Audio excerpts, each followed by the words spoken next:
এই মামা, এগুলো তো এই এগুলো ভাত না? হুম। তা ভাত এইভাবে শুকাইতেছো কেন? এগুলো এগুলো আমার আম্মু মেসে কাজ কইরা হ্যাঁ, যেগুলো ভাত ভাইসা যায় এগুলো আমরা এরকম করে শুকায় নিই, শুকায় এগুলো আমরা ভাইজা খাই। এগুলো শুকাইয়া পরে ভাজা খাও? হুম। আচ্ছা, এগুলো পাও কোথায়? ভাত পাও এগুলো কোথায়? এগুলো আমার আম্মু মেসে কাজ কইরা নিয়ে আসে। তাই?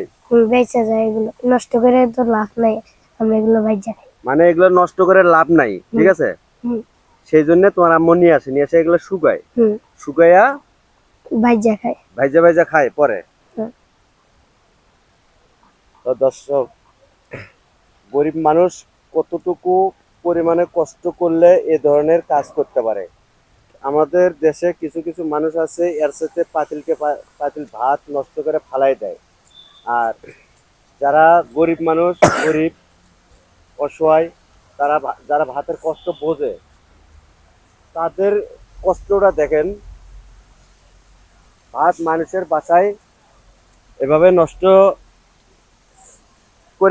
নষ্ট না করিয়া এভাবে নিয়ে আসে এগুলো শুকিয়ে পরবর্তী আবার যখন মন করেন যে সংকটে পড়ে যায়, তখন